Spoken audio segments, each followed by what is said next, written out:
Hello friends, welcome to smart कक्षा। कैसे हो आप लोग?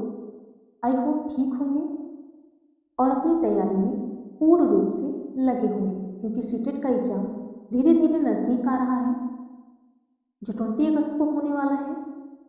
आज के सेशन में सीडीपी में कुल 15 क्वेश्चन देखेंगे, जो आपके लिए मोस्ट मोस्ट मोस्ट इम्पॉर्टेंट है, क्योंकि वो चाहे पेपर 1 हो या पेपर 2 हो, दोनों में आज के सेशन से 3 से 4 क्वेश्चन देखने को मिलेगा।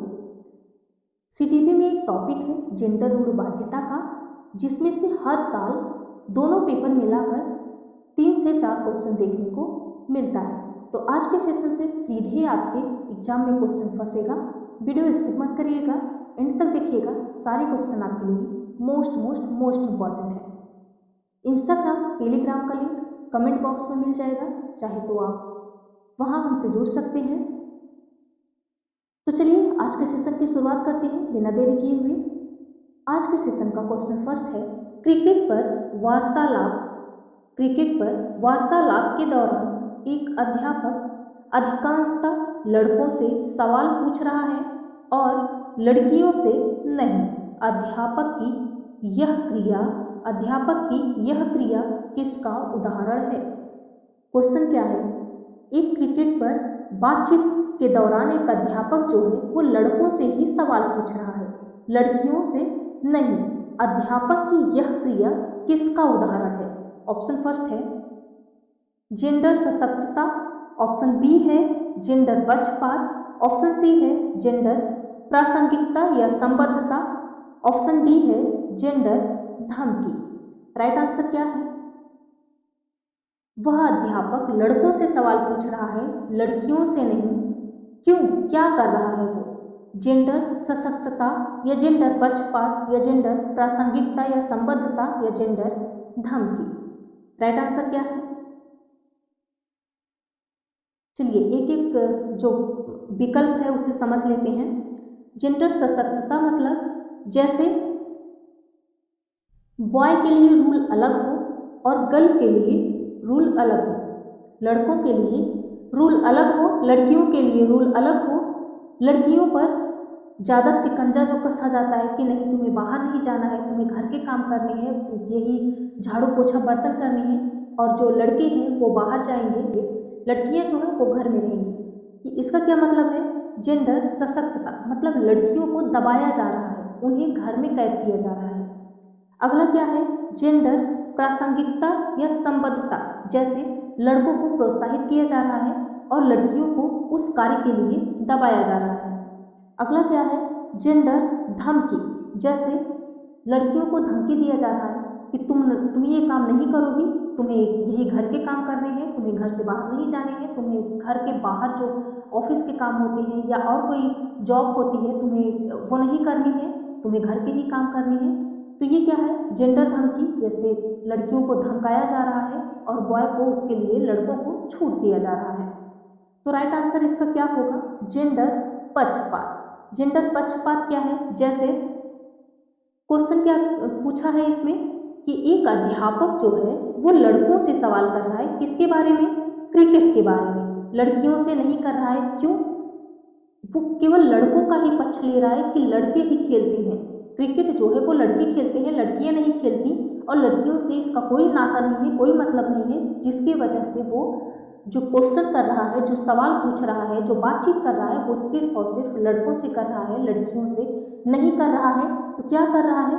ये जेंडर पक्षपात है, केवल लड़कों को ही ध्यान में रखा है, लड़कों की तरफ ही है, लड़कियों की तरफ नहीं है। तो राइट आंसर क्या होगा इस क्वेश्चन का? ऑप्शन नंबर बी, जेंडर पक्षपात। चलिए अगला क्वेश्चन देखते हैं। आई होप इसे समझ में आया होगा। निम्नलिखित में से कौन सी रणनीति शिक्षक द्वारा माध्यमिक कक्षाओं में जेंडर रूढ़िवादिता को संबोधित संबोधित के लिए सही नहीं है? क्वेश्चन क्या पूछा है? निम्नलिखित में से कौन सी रणनीति शिक्षक द्वारा माध्यमिक कक्षा में जेंडर रूढ़िवादिता को संबोधित के लिए सही नहीं है? ऑप्शन फर्स्ट है, ऑप्शन ए है जेंडर की एक सामाजिक संरचना के रूप में चर्चा करना, ऑप्शन बी है गैर लिंगवादी व्यवहार को प्रोत्साहित करना, ऑप्शन सी है पाठ्य पुस्तकों में पुरुषों और महिलाओं के चित्रण की समालोचना करते हुए चर्चा करना। ऑप्शन डी है लड़कों को गणित और विज्ञान एवं लड़कियों को भाषा विषय लेने के लिए प्रोत्साहित करना। क्वेश्चन क्या पूछ रहा है, जैसे माध्यमिक कक्षा में जेंडर रूढ़िवादिता को संबोधित करने के लिए सही नहीं है पूछा है, तो क्या सही नहीं है? जेंडर की एक सामाजिक संरचना के रूप में चर्चा करना, ये तो बिल्कुल सही है, ये हमारा आंसर नहीं होगा। क्वेश्चन क्या पूछा है, नहीं पूछा है, तो नहीं वाला क्वेश्चन पूछा है, जो ऑप्शन हमारा गलत होगा, रॉन्ग होगा, वही ऑप्शन हमारा राइट होगा। तो चलिए क्या है ऑप्शन बी, गैर लिंगवादी व्यवहार को प्रोत्साहित करना। ऑप्शन सी है पाठ्य पुस्तकों में पुरुषों और महिलाओं के चित्रण की समालोचना करते हुए चर्चा करना। ऑप्शन डी है लड़कों को गणित और विज्ञान एवं लड़कियों को भाषा विषय लेने के लिए प्रोत्साहित करना। रूढ़िवादिता को संबोधित करने के लिए सही नहीं है। रूढ़िवादिता को संबोधित करने के लिए मतलब उसे हटाने के लिए, रूढ़िवादिता को हटाने के लिए क्या सही नहीं है? क्या सही नहीं है? ऑप्शन नंबर डी सही है। क्या सही नहीं है?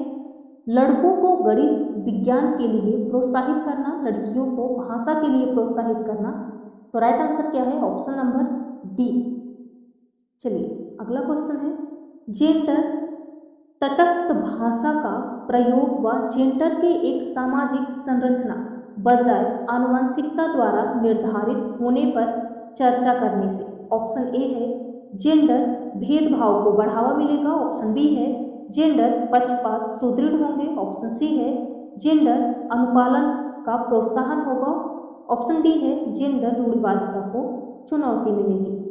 राइट आंसर क्या है? जेंडर तटस्थ भाषा का प्रयोग व जेंडर एक सामाजिक संरचना होने पर चर्चा करने से क्या है? Right answer option number D है। क्या होगा? जेंडर रूढ़िवादिता को चुनौती मिलेगी। जेंडर रूढ़िवादिता को चुनौती मिलेगी। Right answer option number D है। चलिए अगला क्वेश्चन देखते हैं, एक सहशैक्षिक कक्षा में अध्यापक का निम्नलिखित में से कौन सा व्यवहार नहीं करना चाहिए क्योंकि वह जेंडर रूढ़िवादिता को पुनर्वलित करेगा? ऑप्शन ए है एक समान लिंग के समूह बनाना तथा लड़कों और लड़कियों को पृथक पृथक अधिगम कार्य देना। ऑप्शन बी है महिलाओं और पुरुषों को सामाजिक चलने के लिए यानी सामाजिक रूप से चलने के लिए विपरीत भूमिकाओं में दर्शाना। ऑप्शन सी है जेंडर एक सामाजिक निमित्त है पर चर्चा करना। ऑप्शन डी है जेंडर समतुल्यता वाली भाषा का प्रयोग करना। राइट आंसर क्या है? एक सहशैक्षिक कक्षा में अध्यापक का निम्नलिखित में से कौन सा व्यवहार नहीं करना चाहिए? कौन सा व्यवहार नहीं करना चाहिए? ऑप्शन नंबर ए राइट है एक समान लिंग के समूह बनाना तथा लड़के और लड़कियों को पृथक पृथक अधिगम कार्य देना। क्यों भाई, लड़के और लड़कियों को क्यों अलग अलग अधिगम कार्य दोगे? पढ़ने के लिए अलग अलग काम दोगे? ये क्या है? रूढ़िवादिता को पुनर्वलित करेगा, मतलब रूढ़िवादिता को बढ़ावा देगा। कौन सा ऑप्शन? ऑप्शन नंबर ए। चलिए अगला क्वेश्चन है, जेंडर एक संप्रत्यय है जबकि लिंग है। जेंडर एक डॉट डॉट संप्रत्यय है जबकि लिंग डॉट डॉट है। ऑप्शन ए है जैविक सामाजिक। ऑप्शन बी है सामाजिक जैविक। ऑप्शन सी है जैविक शारीरिक। ऑप्शन डी है शारीरिक जैविक। राइट आंसर क्या है? क्वेश्चन क्या पूछ रहा है? जेंडर एक डॉट डॉट संप्रत्यय है। किसका संप्रत्यय है? जबकि लिंग डॉट डॉट क्या है? राइट आंसर क्या होगा? Right answer option number b है। क्या है? जेंडर एक सामाजिक संप्रत्यय है जबकि लिंग एक जैविक है। राइट आंसर क्या है? Option number b. अगला क्वेश्चन देखते हैं, इनमें से कौन सी शैक्षणिक तकनीक बच्चों में जेंडर रूढ़िवादिता को कम करने और जेंडर समानता को बढ़ावा देने में प्रभावशाली है? ऑप्शन ए है जेंडर पृथकता आधारित आसन प्रबंध करना। ऑप्शन बी है जेंडर आधारित अधिगम कार्य देना। ऑप्शन सी है जेंडर विशिष्ट भूमिकाओं और व्यवहारों पर बल देना। ऑप्शन डी है कक्षा में जेंडर पूर्वाग्रहों पर चर्चा सुसाध्य है। क्या है राइट आंसर?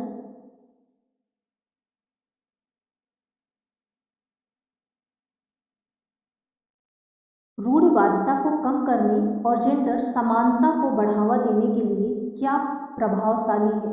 क्या है right answer? Right answer option number D है। क्या? कक्षा में जेंडर पूर्वाग्रहों पर चर्चा सुसाध्य करना। Right answer option number D है। अगला क्वेश्चन देखते हैं। माध्यमिक विद्यालयों में लिंग भेद को दूर करने हेतु निम्न में से कौन सा कदम मददगार रहेगा? ऑप्शन ए है जेंडर आधारित आसन व्यवस्था को बढ़ावा देना। ऑप्शन बी है जेंडर अनुवृत्ति भूमिकाओं पर बल देना। ऑप्शन सी है जेंडर रूढ़िवादों में लचीलेपन को बढ़ावा देना। ऑप्शन डी है जेंडर प्रारूपों का प्रतिरूपण करना। क्या है राइट आंसर? भेदभाव दूर करने के कौन से कदम सहायक है? कौन से कदम सहायक है? Right answer option number c है जेंडर रूढ़िवादों में लचीलेपन को बढ़ावा देना। अगला क्वेश्चन है सह शिक्षा कक्षा में शिक्षक लड़कों से करता है। क्या है? सह शिक्षा कक्षा में शिक्षक लड़कों से करता है। सह पाठ्यक्रम गतिविधियों में गृह विज्ञान को मत लो, तुम लड़की नहीं हो, इससे किसको बढ़ावा मिलेगा? ऑप्शन ए है जेंडर समता। ऑप्शन बी है जेंडर रूढ़िवादिता। ऑप्शन सी है जेंडर भूमिका में लचीलापन। ऑप्शन डी है जेंडर समानता। राइट आंसर क्या है इसमें? क्या है? सह शिक्षा यानी कक्षा में शिक्षक जो है वो लड़कों से कहता है सह पाठ्यक्रम गतिविधियों में गृह विज्ञान को मत लो, तुम लड़की नहीं हो, इससे किसको बढ़ावा मिलेगा? वो लड़की नहीं है, लड़का है, तो क्या वो गृह विज्ञान नहीं लेगा? इसका क्या मतलब है? किसको बढ़ावा मिल रहा है? जेंडर समता का या जेंडर रूढ़िवादिता का या जेंडर भूमिका में लचीलापन या जेंडर समानता? समानता तो नहीं होगा, समानता होता तो लड़के लड़कियों को बोलता, चाहे जो सब्जेक्ट आप लेके पढ़ो। लचीलापन भी नहीं है, उसे रोका जा रहा है लड़के को कि तुम लड़की नहीं हो, गृह विज्ञान मत लो। यह ऑप्शन भी गलत हो गया। जेंडर समानता यानी समता होता तो दोनों के लिए बराबर होता, चाहे जो सब्जेक्ट पढ़ो। एक शिक्षक क्या बोल रहा है कि तुम लड़की नहीं हो इसलिए गृह विज्ञान मत लो। क्या मतलब है? जेंडर रूढ़िवादिता को बढ़ावा दे रहा है। Right answer option number b है। अगला क्वेश्चन है अधिकांशतः यह देखा गया है कि माताओं की अनुपस्थिति में लड़कों की अपेक्षा लड़कियों से घरेलू कार्यों को करने व छोटे भाई बहनों को देखभाल की अपेक्षा की जाती है। यह डॉट डॉट का उदाहरण है। ऑप्शन ए है जेंडर रूढ़िवादिता। ऑप्शन बी है जेंडर निष्पक्षता। ऑप्शन सी है जेंडर समानता। ऑप्शन डी है जेंडर प्रासंगिकता। राइट आंसर क्या है? क्वेश्चन क्या पूछ रहा है? अधिकांशतः यह देखा जाता है, बिल्कुल यह बहुत जगह देखा जाता है, बहुत घरों में देखा जाता है कि माता जब घर में नहीं है तो लड़कों की अपेक्षा लड़कियों से, मतलब लड़के सिर्फ बैठे रहेंगे, वो कुछ नहीं करेंगे। लड़कियों से बोला जाता है कि तुम घर के काम करो, छोटे भाई बहन को देखो, उनकी देखभाल करो। क्यों? क्योंकि वो लड़की है, उसे ही ये सब कुछ करना है, लड़के को नहीं करना है। इसका क्या उदाहरण है? क्या मतलब है? जेंडर रूढ़िवादिता का या जेंडर निष्पक्षता का या जेंडर समानता का या जेंडर प्रासंगिकता का? राइट आंसर क्या है? राइट आंसर है ऑप्शन नंबर ए। क्या है? जेंडर रूढ़िवादिता मतलब लड़कियां जो हैं वो घर के काम करेंगी, वो चाहे छोटी हो या बड़ी, लेकिन लड़के जो हैं वो घर के काम नहीं करेंगे, छोटे भाई बहन को नहीं देखेंगे। तो क्या है इसका? क्या उदाहरण है? तो ये है जेंडर रूढ़िवादिता। Right answer option number A है। अगला क्वेश्चन देखते हैं। जेंडर प्रमुख रूप से एक डॉट डॉट निर्मित है। ऑप्शन ए है जैविक, ऑप्शन बी है सामाजिक, ऑप्शन सी है चिकित्सीय, ऑप्शन डी है यादृच्छिक। यादृच्छिक क्या है राइट आंसर? जेंडर प्रमुख रूप से एक डॉट डॉट निर्मित है। किसके द्वारा निर्मित है? तो ये समाज द्वारा निर्मित है। Right answer option number b है, समाज द्वारा निर्मित है। समाज ने बनाया है कि लड़के जो है वो घर के काम नहीं करेंगे, लड़कियां ही करेंगी। किसके द्वारा निर्धारित किया गया है? समाज द्वारा। लड़के जो है वो घर के बाहर जाएंगे, घर के बाहर खेलेंगे, घर के बाहर जॉब करेंगे, दूर दूर चले जाएंगे, अकेले चले जाएंगे, पर लड़कियां नहीं जाएंगी, लड़कियां कमजोर होती हैं। किसके द्वारा बनाया गया है? ये समाज द्वारा बनाया गया है। क्या है? ऑप्शन नंबर बी सामाजिक। जेंडर प्रमुख रूप से एक सामाजिक निर्मित है। चलिए अगला क्वेश्चन देखते हैं।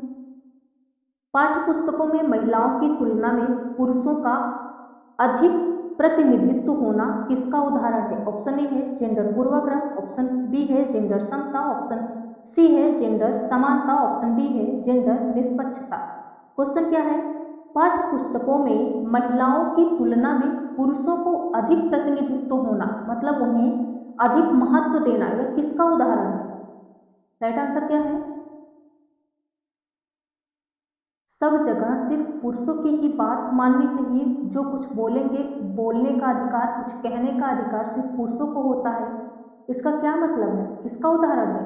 Right answer option number A है जेंडर पूर्वाग्रह का।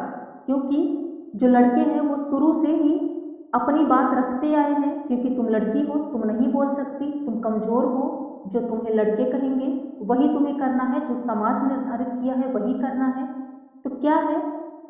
महिलाओं की तुलना में पुरुषों का अधिक प्रतिनिधित्व, पुरुषों की बात अधिक मानी जाती है। क्या मतलब है इसका? जेंडर पूर्वाग्रह। चलिए अगला क्वेश्चन देखते हैं।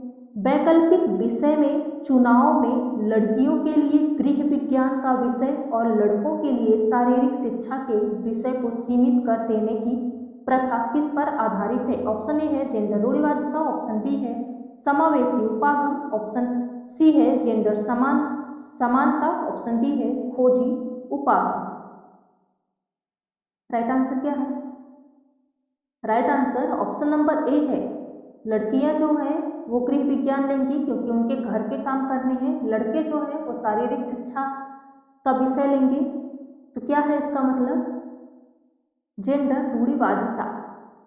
चलिए अगला क्वेश्चन है। जेंडर के संदर्भ में एक शिक्षिका को कक्षा में बच्चों को किसके लिए प्रेरित करना चाहिए? ऑप्शन ए है जेंडर बद्धता, ऑप्शन बी है जेंडर स्थिरता, ऑप्शन सी है सामाजिक तौर पर स्वीकृत जेंडर भूमिका को अपनाने के लिए, ऑप्शन डी है जेंडर रूढ़िवादिता में लचीलेपन के लिए। राइट आंसर क्या है? जेंडर के संदर्भ में एक शिक्षिका को कक्षा में बच्चों को किसके लिए प्रेरित करना चाहिए? Right answer option number D है। किसके लिए प्रेरित करना चाहिए? जेंडर रूढ़िवादिता में लचीलेपन के लिए। चलिए अगला क्वेश्चन देखते हैं। जेंडर स्कीमा सिद्धांत निम्न में से किसका व्याख्या करता है? ऑप्शन ए है जेंडर, ऑप्शन ए है बच्चे जेंडर भूमिकाएं कैसे सीखते हैं, ऑप्शन बी है विकास के मनोलैंगिक चरण, ऑप्शन सी है बड़े समाज में विषमता परतंत्रता, ऑप्शन डी है बच्चों का विपरीत जेंडर अभिभावक के प्रति आकर्षण। राइट आंसर क्या है? जेंडर स्कीमा सिद्धांत निम्न में से किसका व्याख्या करता है? Right answer option number A है। क्या है? बच्चे जेंडर भूमिकाएं कैसे सीखते हैं। चलिए अगला क्वेश्चन देखते हैं। आज के सेशन का ये लास्ट क्वेश्चन है।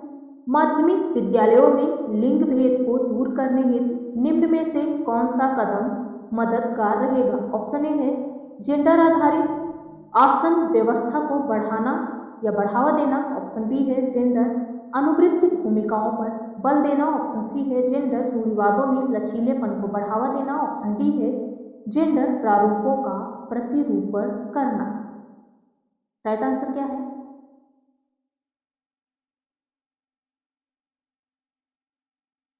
Right answer option number c है। क्या है? जेंडर रूढ़िवादों में लचीलेपन को बढ़ावा देना। जेंडर रूढ़िवादों में लचीलेपन का बढ़ावा देना। Right answer option number c है। आज के सेशन का ये लास्ट क्वेश्चन था। आई होप आपको सारे क्वेश्चन समझ में आए होंगे। इसी तरह से क्वेश्चन जेंडर रूढ़िवादिता से जो क्वेश्चन सीडीपी में पूछा जाता है वो ऐसे ही क्वेश्चन पूछा जाता है। ये दोनों पेपर के लिए है। पेपर 1 पेपर 2 में जेंडर पक्षपात से, जेंडर रूढ़िवादिता से 3 से 4 क्वेश्चन देखने को मिलता है। तो सारे क्वेश्चन ध्यान दीजिएगा, ध्यान में रखिएगा। सारे क्वेश्चन ऐसे पूछा जाता है और आज के सेशन से 2 से 3 क्वेश्चन सीधे आपके पेपर में देखने को मिलेगा। तो आज यही एंड करते हैं, मिलते हैं अगली वीडियो में नए नए क्वेश्चन के साथ जो आपके एग्जाम में सीधा पूछा जाए वही क्वेश्चन लेकर आएंगे। प्रीवियस ईयर सॉल्व कर रहे हैं, ये सारे क्वेश्चन प्रीवियस ईयर में पूछे हुए हैं। तो ऐसा नहीं है कि ये क्वेश्चन पूछे जाएंगे कि नहीं पूछे जाएंगे, ये सारे क्वेश्चन प्रीवियस ईयर में बने हुए हैं। चलिए आज यही एंड करते हैं, मिलते हैं अगले वीडियो में। आज की वीडियो पसंद आई हो प्लीज़ लाइक शेयर सब्सक्राइब कर दीजिएगा। Thanks for watching. Thank you so much.